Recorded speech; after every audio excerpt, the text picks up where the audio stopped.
Welcome to Mental Health Monday. My name is Mick Coyle. Coming up on the programme this week, I'm an absolute firm believer that some people will experience some difficulties with their mental health in their life, whether following a bereavement, a relationship breakdown, financial worries, losing a job. You just may not be able to have recognised it. People don't see a difference between them, the human being, and their thoughts and feelings, or their difficult thoughts and feelings. Yeah. They think or presume that that is just them. People need to realise that the power and the relationship with our own thoughts, and if we can change that, it's a real game changer. And I'll be reminding you how you can make connections with mental health organisations within your community. It's Mental Health Monday. Yeah, welcome to the home of the UK's conversation about mental health. It's Mental Health Monday. My name is Mick Coyle. I've had some really, really nice messages about the show in recent weeks. Thank you to everybody who's dropping a message. Genuinely gives me a little, it makes my heart do a little skip every time somebody says something nice about the programme. It doesn't happen as often as you might think. So when it does happen, I really, really appreciate it. So thank you for people who were saying nice things. The episode of CC Reagan still available to check out. And of course, all previous editions of the podcast, more than 230 of them, absolutely free. Got a fascinating conversation again today, which comes off the back of Time to Talk Day, which was last week, Thursday of last week, and I caught up with Phil Noon. Now, Phil is from an organisation called Evolving Mindsey. Now, they're a CIC, a community interest company, and they operate out of Knowsley on Merseyside. They do training provision for organisations, schools, colleges, but they also do a whole host of work as well within the voluntary sector, using the money they make from the more sort of industrial side of things to provide work within communities, mental health provision, and so on and so forth. But at the heart of Phil's story and the work that he does isn't just about various different things that you can do, that you can read about and learn about to change your mindset, to change about the way you think about yourself and about the world. It's also about his own experience and his lived experience, and using that to make a connection with the people that he's speaking to. Really interesting guy, fascinating conversation, and actually gives you a really interesting insight about where we're at on that sort of mental health front line at the moment. When we talk about mental health training, when we talk about small steps that you can take to change the way you think about yourself and about the world, that's absolutely what Phil is all about, and hopefully that will really come across in the podcast today. Phil Noon is his name, Evolving Mindset, with a link at the end to the organisation that he works for, where you can find out some more info about them. The Facebook group is up and running. New members joining all the time. Mental Health Monday Facebook group. You can find that, guess where? On Facebook. And I'm on Twitter as well, at Mr. Mick Coyle. Keep the tweets coming in. Absolutely. We'll give some of you a mention in the upcoming weeks as well. Got some really interesting episodes on the horizon as well, in terms of various different conversations, which we're getting in the can as of next week. So that'll be next week. In fact, the next few weeks' podcast all boxed off and ready to go. So it should be a good few weeks coming and a decent run of podcasts on the show. Thanks for checking out the podcast. Phil kicks off this week by talking about the name Evolving Mindset, and this idea that actually it's not about a revolution of thoughts and changing the way we work, but it's that small step, that evolution towards making things a little bit better for ourselves and the people around us. Yeah, what we're hoping for is that people just are thinking, feeling and behaving in different ways, which obviously with the cognitive triangle. So what we find is a lot of people that come to us, they're sort of stuck in their lives with regards to the mental health. And all we hopefully try and do is then give them some tools and strategies to help some unhelpful thinking. So the way we think, and our mindset towards things can hold us back. We can have this inner critic within ourselves, which then leads to low self-esteem, which can then lead to other knock-on things. So I absolutely agree. It's really key for us that we're helping people to evolve their mindsets to live a more productive life, whether that's in businesses, schools, or within their own personal lives. And for far too long, this taboo almost and the stigma of mental health, we need to evolve as society. For me, around the thinking around mental health, we need to shape it in a different way. Generationally, I'm nearly 50 years of age, and as a young man, I couldn't have talked to anyone around my mental health in that generation, where I'm more open to talk about mental health now. And I think, organisations, stuff that like you're doing, the stuff that we're doing, and lots of other amazing organisations out there are helping towards really changing the culture of it and it's hot on the topic. You know, everyone will say, and it is a bit of a cliche almost, but, you know, to have like days like yesterday, great. But organisations like us and other people like yourselves, it's our conversations every day. Yeah. And that's how we can really make change, is normalising these conversations around what we have when we're struggling. I bottled a lot of things up, Mick, if I'm really, really honest with you, and that was the problem. So by evolving our thinking towards that, we can evolving our mindset to think that it's okay to open up and talk, was in my own personal journey with mental health, was the game changer. When Absolutely. I started to open up and started to be emotionally genuine around what was going on, how I was thinking, which was how I was feeling as well. So yeah, hopefully that's a little bit of a background into, you know, some of the stuff that we do. Absolutely. I think as well, that thing, isn't it, those, we touched on this a couple of weeks ago in terms of those sort of days where, you know, issues get raised and things like that. And I think what I tend to find is the conversation peaks at around those moments, but actually the conversation does carry on.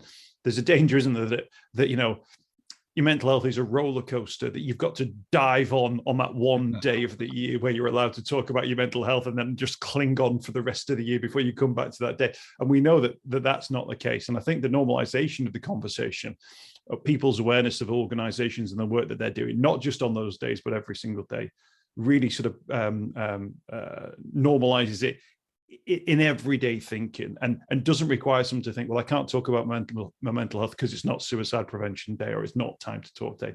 Any day is a good day to talk about mental health. Now, we're going to get a sense of this a little bit later on in terms of the work you did, but you used a phrase before. I just wanted to pick you up on it. You talked about the cognitive triangle. Yeah. So we've got to make sure that any kind of jargon, we've got to guide people through. So just tell us about what that cognitive triangle is. So obviously, the cognitive triangle it's part of the CBT. If anyone who's ever been through it, and there's a lot of stuff now that's pulling out it, and it's deeply enrooted into all of our support sessions. That the way that we think, which is the triangle, influences the way that I feel. Yeah. So if I'm thinking positive, I can't help but not feel positive. If I'm thinking negative, I can't help but feel negative. How we feel then influences the way we act or we behave. Yeah. So to put that into some context, is I'm getting a job interview, and in my own mind, my inner critic is saying to me, "You're not going to get this job. You're not good enough. Look at all these other people in the room. They're more qualified than you. They're better than you. Yeah, you know." So if I'm thinking that, I'm feeling it. I can't help but feel it. What I'm thinking. Yeah. So then I'll usually go in, and my behavior will mirror the way that I'm thinking and what I'm feeling. So what happens with our mental health is sometimes we've been going to real sort of spirals of negative thoughts in the pattern. We're constantly stuck in that triangle of thinking negative, feeling negative, and behaving negative. So what we're trying to do is break the chain somewhere. And that's where we really introduce some of our really good strategies with some of our counsellors, with some of our team, that to try and break this unhealthy chain that we have, and replace it with positive thoughts, and it's not a case of clicking our fingers and isn't the world great again. It's a much bigger thing that you need to work on yourself. But it's really keen that people need to realize that the power and the relationship with our own thoughts, and if we can change that, it's a real game changer. See, I think, yeah, no, absolutely. And I think that cognitive behavioural therapy, the triangle there you've discussed, the understanding of that, which, let's admit, people in the general population, certainly people I grew up with, wouldn't understand that. And I think, and this is the crux, it was the crux of my experience, and I genuinely believe it's probably the crux of other people's experience, that people don't see a difference between them, the human being, and their thoughts and feelings, or their difficult thoughts and feelings. Yeah. They think or presume that is just them. And actually, what you've just described there is that self-awareness to think, I'm feeling like this at the moment, and it's causing me to act and behave in this particular way, which is obviously giving me these sorts of outcomes. I think a lot of people in the general population, when they feel bad, and this was my experience a number of years ago now, they just think that's me. That's me. I feel bad because that's how I feel about the world, and that's the way the world treats me. And actually, that just small step into thinking these thoughts and feelings actually exist in a slightly different bubble, I think is a huge leap to take. But as soon as you do that, you give yourself a break, don't you? You give yourself a break to go, all right, oh, well, yeah, but I did think there was somebody else in there, but it was just this other person was always the one who was in charge or calling the shots or was, and actually to be able to picture that in your mind, I genuinely believe would fundamentally change everybody's mental health almost instantly. Yeah, and some of the like one of the strategy we use is sometimes when people are well known, I'm really open about my own mental health, that I have to have that. You use the word self-awareness. It's a game changer for me. I have to be aware of where I am in my mental health continuum. Am I well? Am I unwell? Am I on that path to becoming a little bit unwell, and knowing what that looks like, and put strategies in place. So that awareness is key, because sometimes people can tell me good things and positive things, but if I'm not well, I don't believe them. So a little strategy, what we do is we reach out to ask people to trust the people who they trust, to write down what they like and admire about us and what they actually feel. And I put it in a little box, and it's a true strategy. So when I'm waking up and I look at myself in the mirror and say, where am I today? Yeah, with regards to my mental health. And some days I know I'm not doing too well here. I feel really low, or I feel a bit down. I go and reach for my box, I make a cuppa, and I put it down, and I open up my box, and I'll have a message off my son saying, you're the number one dad in the world. I'll have a message off my wife saying, you're loved, you matter, you're my world, you're my rock, you're this. I guarantee you I don't finish the cuppa without closing the box. That's how quick it can be, because I don't believe it myself sometimes. I can try and put this strategy in for me, and try and do this cognitive triangle, try and break it. Sometimes I need the thoughts of what other people think about me to snap out to me. That's my own intent, that's my strategy. It may work for others, it may not, because I firmly believe is we've all got to find our own coping strategies, our things that will lift us, that will get us out of when we're feeling moving on that journey of becoming a little bit unwell. And we all will at some point in our lives. I'm a firm believer, I'm an absolute firm believer that some people will experience some difficulties with their mental health in their life, whether following a bereavement, a relationship breakdown, financial worries, losing a job.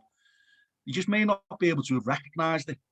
I have only realised in my late 40s how much of an anxious young man I was, because I didn't know what anxiety was. I didn't know what panic attacks was. I was uneducated. Now I was fortunate to play, low-level professional football for a number of years, and I was petrified. I can remember going back to this 18, 19, 20-year-old man, and I was petrified. I was petrified of the expectations of everyone. I was petrified of not letting my family down, and I'm doing well. But I was living in a world of anxiety, living in a world of absolute panic and anxiety. I didn't know what it was. I was having panic attacks, couldn't speak to anyone about it. And it's only as you get older and you educate yourself around mental health, oh my God, I've lived all my life with anxiety and didn't even know what it was. I couldn't put it into a box. I couldn't understand it. But if I bloody pulled my thigh muscle playing football, I knew what that was. Does that make sense? And that's the thing between our physical and mental health. That's got to change for me. It's got to shift. I think so, and I think that's when people say, "Oh, it should be like if you break your leg, you know where to turn." Absolutely, that's right. I think the thing that sort of analogy undermined slightly is that actually the arsenal and the weaponry that you can use to tackle an issue is actually, I think, much more diverse when it comes to your mental health. From all the conversations that I'm having, if a doctor breaks the leg, if you break your leg playing footsie, a doctor, the surgeon looks and they use their training and their textbooks and their previous experience to fix it back into play. What they don't do is go, before I fix your bone, let me tell you about the experiences that I had when I broke my leg in the past. You go, come on, doc, my bone's sticking out, me skinny. You need to get it. You need to get it back in. But actually, from a mental health point of view, you can use the training, you can use the textbooks and the academic experience. Plus, you can bring your own personal experience to it. So you can talk about, cognitive triangles up on a whiteboard, if you like. But I imagine as well, using your own personal story, Phil, to talk through your experiences makes a huge difference then, that people then go, this isn't just a theory or something I've read in a book. This is something which somebody else is living, that other people have lived as well.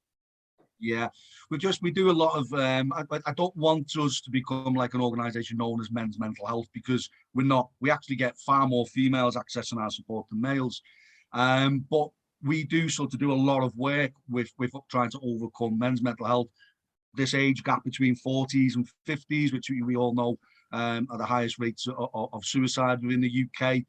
So we do a lot of programs. Just finished one in Knowsley itself. We supported over 40 odd men, and we have to be really creative in which way we do that, because I say come to this mental health workshop, and there'll be no one walking through the door. So what we've done is come and get a free qualification in mental health as part of this project. Oh, they'll get there. Then I usually open up with, this is what we're going to be doing. This is my personal experience with mental health. Set the right conditions in the room, and you'd be amazed. They say that men don't talk. You'd be amazed that they do, given the right circumstances. But I've almost had to do it in a way where they're coming for something else. But 50% of the people in the room will actually say, after I've opened up and talk about my journey, go, maybe not right away, but at some point within that 2-day qualification, actually, yeah, I've really struggled and over, because they've built that confidence, because they know it's a safe space, it's a non-judgmental space. And that's what I think we need to do, not just for men's mental health, but for all mental health, is create these safe spaces, create these areas where people can come to and overcome the barrier, because we always fear of what people are going to judge us when we do.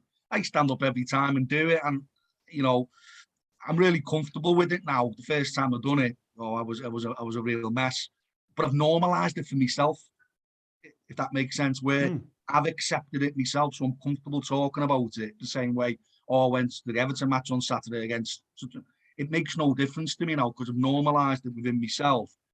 The media people in my family understand it now, and I've understood my journey and the difficulties with it, but know how they can support me if I do start to struggle again. And I think that's key. I think that phrase is, people use the phrase, don't they? Hard to reach. They're hard to reach. And they're talking often about working class blokes in their 40s. And there's hard to reach. And I think there's a phrase, a more appropriate phrase is too lazy to reach, which is that, I mean, you've done it. I believe that I've done it. And I know countless organizations who've done it as well, who actually have found really strong connections with those groups, and have sort of smashed that. There's a preconception that these men won't want to talk if you put them into a room and get them to talk. Almost everyone I speak to who interacts with that particular sort of cohort of men has nothing but really positive things to say. Plus, the other thing is that often they're quite well placed in terms of skill sets, life experience, to then offer and almost become quite evangelical about their experiences and how they can get involved in men's sheds organizations or footy clubs or volunteering organizations. That actually, if you make the effort, and you don't get lazy about it, if you make the effort to make a connection with that group, you find that they're a really responsive group. You've just got to find those techniques, those ways to get into it, and you've obviously managed to do that. Yeah, we've tried lots of different ways. We've put them workshops on and no one's turned up. So instead of just doing what you're saying, see, people aren't interested in this, and being defeated by it, it's like, well, okay, well, what else? What other way can we do? Let's be proactive. Let's look at different ways in which we can engage, rather than just, see, we said, build it and they'll come. Well, we built it and no one come. So I'll see, it's hard to reach. No one's going to do it. But no, we'll try it in different ways. So then we're going to do a men's walking group from this area, and we're going to do 10 walks in the area. Join any one of them, really promote it on the social media, really promote it within our communities. And it started off with a couple in the first week. By the end of it, there was about 25 people on the walk. Yeah. They've now, which is what we're all about, I hope, or certainly I am, is that they're now doing their own walks away from Evolving Mindset. They've formed their own community, they've formed their own they've met people that they feel comfortable in doing. So they're arranging their own walks, they're going to Snowdon, they're doing this, they're doing that. And it's great for us to see it, because we've just facilitated something along the way that then they can go and run with it. And if that works, we don't want any kudos from it. We're not interested in it. It's about helping people, it's about enabling people to be able to access support and then go away and do things what they want. The main thing is people are getting support, whether that's with me, whether that's with you, whether that's with any other organisation. It doesn't matter. It's the fact that people who require the support, that need to open up, do. Because I was really, as society, we're always focusing, we're always putting this message out that if you're struggling, you need to reach out. If you're struggling, you need to reach out for help. Reach out for help, reach out for help, reach out for help. And, that's absolutely the right message to be saying. But me personally, I didn't want to reach out to anyone. Yeah. I needed someone to reach in. And that's what we're trying to do with our community groups. And that's what we're trying to do within the whole of our boroughs is educate people, reduce the fear, understand what people are fearful of for reaching in, because they haven't got the skills, competence and confidence to do it. Give them that. Reassure them that they're doing the right thing. Give them all the tools to do it, to be able to reach in. Because it's far more powerful for someone reaching in, spotting the signs and having the confidence to be able to reach in and say, I see you. I see you're not right. I'm here for you. Because for me, I know myself, I had too much ego, I had too much pride, I had too much all this. I wouldn't have done it. So it's a case of, yeah, it's great to have that message, but wouldn't it be also great to have a message that as society, we can reach in? Because we'll always seen them. If I go back all my life, I've seen people who've struggled and without the training, I didn't feel confidence, fearful of that I'd say the wrong thing. I was fearful of what they'd tell me. I think of me taking all this on, or do I want this in my headspace, what they're going on, and that I wouldn't know what to do if they said this. I wouldn't know. So all of this is fear, and it's just a lack of understanding and education around that situation. And if we can make people more informed, I think that's a key aim of what we're trying to do at the moment. Is not focusing on people reaching out, but our society's being able to reach in as well to meet it that way. Because some people will reach out. Wouldn't it be great that we could reach in as well and have a society have them skills? And I think it's that for me is what it needs to change. And it is. It's just we've still got a long way to go, as you know. We're doing great strides. A lot of organisations doing amazing things, not just us and yourself. But there's still a long way to go. And yeah, let's celebrate the journey we took so far. But let's just keep pushing. And we're really passionate about doing that as well within our community. And in terms of that, in terms of the conversation that you have to reach in, I think people need to know as well that doesn't mean you've got to have a PhD in counselling or psychotherapy or whatever it is. That actually reaching in is about asking the right questions, knowing services that you can signpost to, like the Hub of Hope, and actually to then open up that conversation that way. And that's the thing that sometimes people think, well, I never have any negative mental health problems, so why do I need to bother? Because it might be happening to your friend, your brother, your mum, your sister, your wife, your husband, whoever. They might need your help. And what are you going to do if that situation occurs? And what are you going to say? And that's it. And we do that with a lot of people. So, part of it in a previous life almost, I've trained probably thousands, and I genuinely mean thousands of people in CPR. In basic life support, and I would support someone who's choking, or someone who's having a cardiac arrest, all these sort, chest compressions, all that sort of stuff. So not only have I done it that many times, I've only ever had to use it in real life, I think once, twice, I think, my whole life, I'm nearly 50. Yeah. So, but I've still got them skills. Something happens now, bam, I go into autopilot. I still know what to do to someone in crisis that needs support. Yeah. So what's the difference with someone who's experiencing mental health difficulties to have the same skill set that I may never need, or I may only need to use once or twice, but could save a life? That's how powerful it can be with the right conversation. The same way as someone falls on the floor and you need to do CPR, it can save a life. It can keep someone, it can preserve life until emergency services get there. We want people to think the same about that reaching in conversation. You're not a superhero, you're not a PhD, you're there, but you may just have them skills or be able to have enough of a conversation to keep the person safe, preserve a life, and signpost to professional support or get support from emergency services at that time. And you're absolutely right, you'll never know when you need that support. It could be a son, daughter, brother, uncle, your next door neighbour, yourself, even by yourself. When I say by yourself, it's great to have that knowledge yourself, to have that awareness of, I can spot the signs of symptoms in myself, never mind someone else.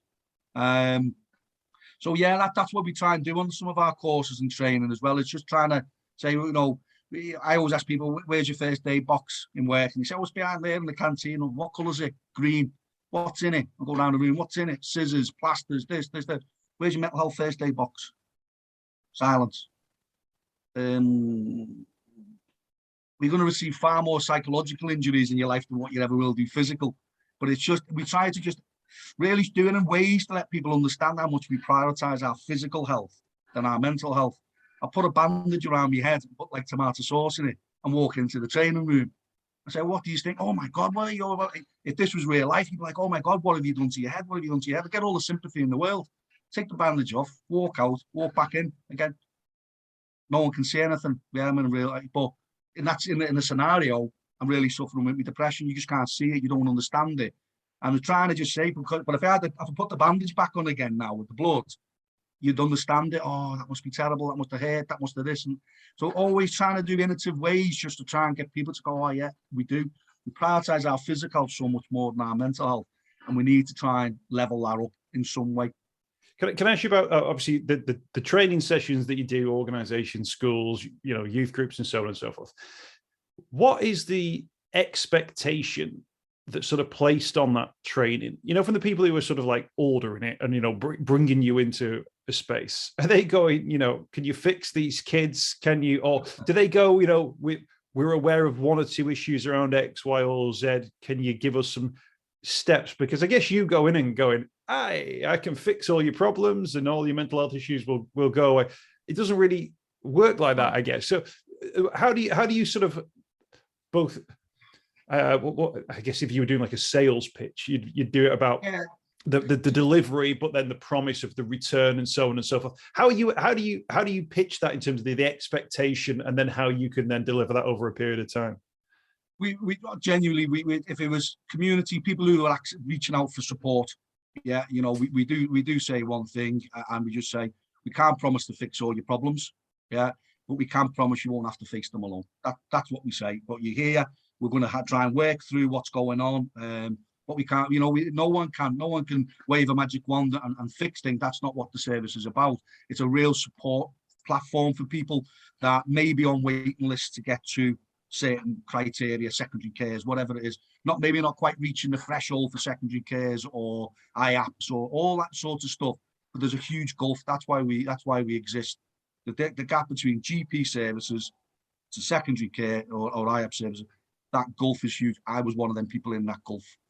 And we just wanted to position ourselves somewhere that could offer our mental health nurses, but they're not there from a clinical perspective. They're there solely from a support.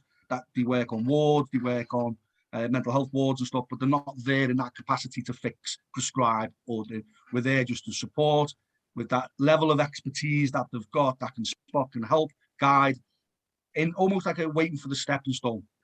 If I was going into organisations, it's really upselling them that your staff are going off. The cost of the UK economy is ridiculous for work-related stress, depression, and anxiety. Now, organisations can do something about that, but usually they'll wait until they've gone off, and then it's like, okay, we'll offer them some occupational help, we'll offer them support now, we'll offer them this. Now, the average person will be offered 22.4 days or something like that.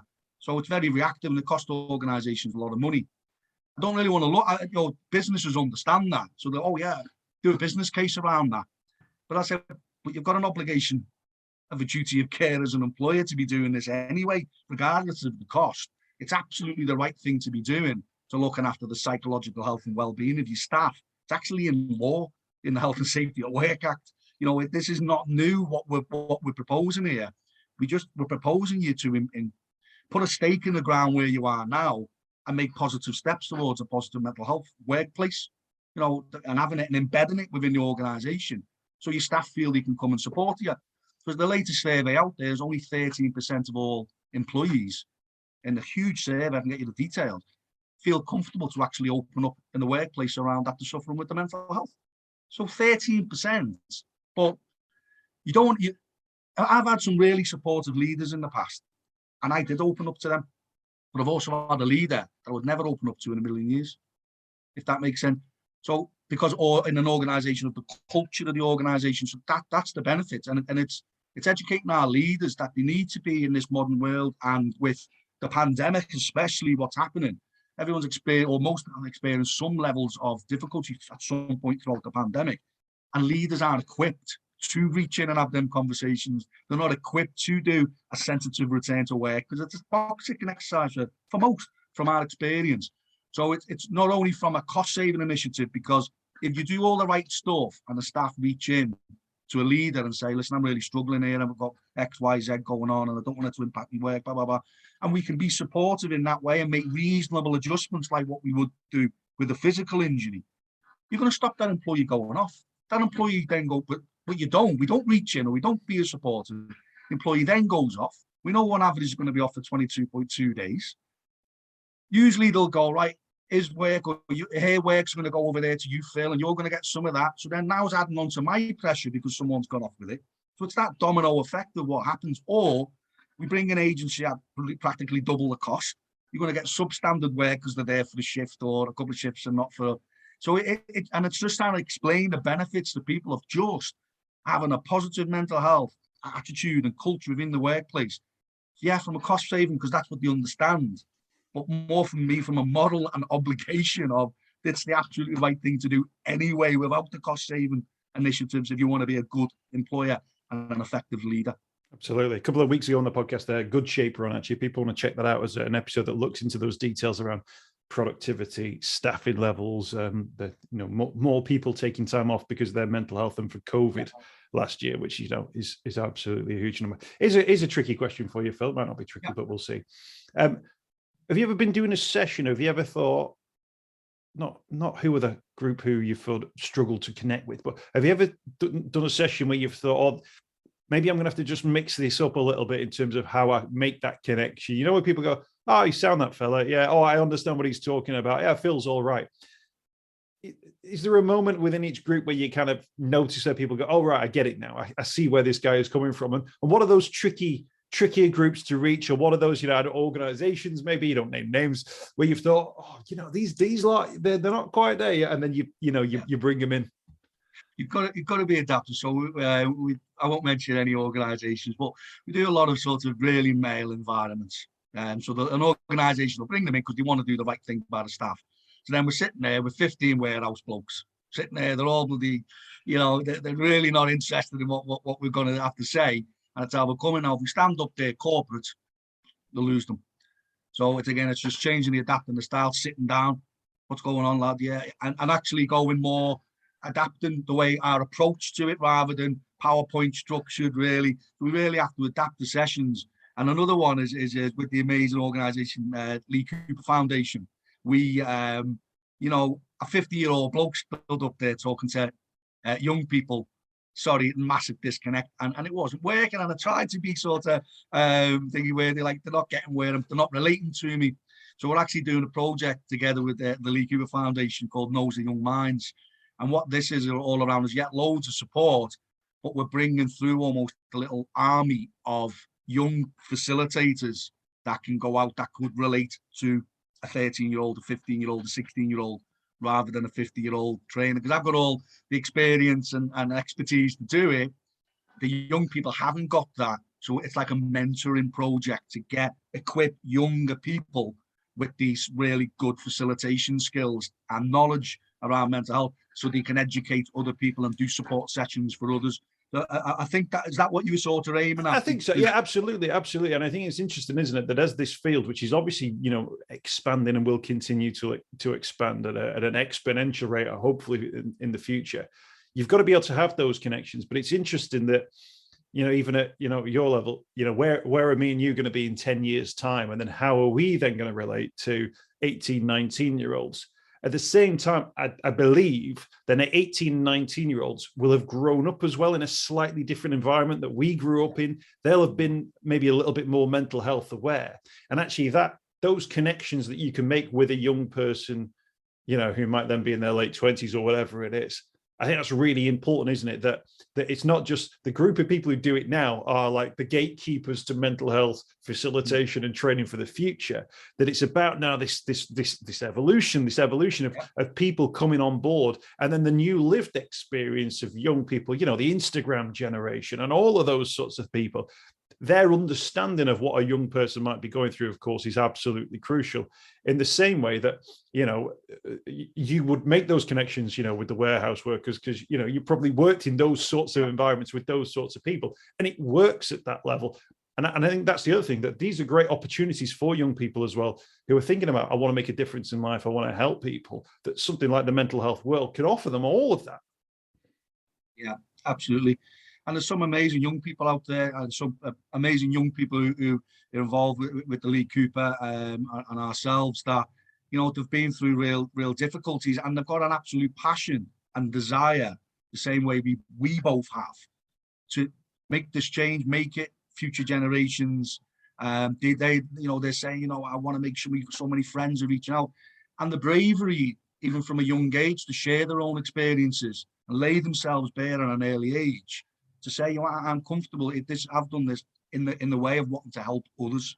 And I think that's really powerful. And, I think our passion towards mental health and the change is probably comes out of our pause, if I'm honest with you. But there's so many other good young people out there as well. And that's the future of it. That's the future of change. Hopefully what we're doing as part of this project is just giving a helping hand to build confidence, build skill sets, and be able to do so. They work with our mental health nurses and our experienced trainers to develop them skills over a period of time. With the overall aim of the project is that we step away and they're standing there alone going, I'm taking this. But it's like steps towards that. So we're not just going, right, sink or swim. It's like a proper mentoring program over a, probably 6-12 month period of just developing people. We're actually giving them all free qualifications. Part of it, they get a level 3 teaching and trainer qualification, which is huge. We've footed the bill for that ourselves out of the profits and stuff. And that's how it's important, exactly what you're saying, as our future generations coming up, we're not just looking inwards, we're looking at it, we're trying to see a bigger picture and create change within our communities. And, you'd like it to be up and down the country, but all you can do sometimes is look after your own area, and if it works, share the learning. We're not in competition with other people. But if it works, somebody else roll it out somewhere else. We're not precious over it, because that's how you'll create changes, collaborations with others, rather than being inwards and thinking, this is what we're doing and only us can do it. Well, if it works, share the knowledge, share the learning, and it could help other areas and other people as well. Absolutely. Phil, it's been a real pleasure speaking to you today on the program. Thank you so much for your time. Best luck with everything you're doing with the organizations that you work in, where they're working for. And it sounds as if everything you're doing is absolutely right in terms of the people that you're targeting, the organizations that you're able to reach out to, and obviously the connections you're able to make with those individuals. And, if we can scale, that up through other organizations, and everyone gets an opportunity to have these sorts of conversations within a workplace, college event, whatever it would be, I genuinely think we'll be in a really, really different place, and an ongoing conversation as well, not just a one-off workshop or a session, something where you embed it into either your business or your life, that you'll go, you know what, we need time to do this, we need time to take a look at this, we need time to reflect on X, Y, or Z. I think it's absolutely, absolutely huge. People want to make connections with Evolving Mindset, Phil, what can they do? They can visit on our website, which is evolvingmindset.co.uk. You can email us at evolvingmindset@outlook.com. Type us into YouTube, type us into the support videos, type us into a Google search. I think we come up first. If we don't, I think there's a band in America called Evolving Mindset as well, or something like that. It's funny, when we launched it, so like 70% of our listeners on podcasts are from the States. And I think it's because there's a band over there called Evolving Mindset. So I think they're tuning in, thinking that it's going to be something to do with that band in America. And then, a Scouts are talking about mental health. And I think they get intrigued more than anything. Yeah. I go, well, I wasn't going to listen, but actually this guy seems to know what he's talking about. I love this conversation. I think the accent sort of draws people as well for some reason. Is that English? They're probably asking themselves. Phil, dude, thank you so much for your time. Really appreciate you speaking to us today, and all the best for the future. And you, thanks for having me.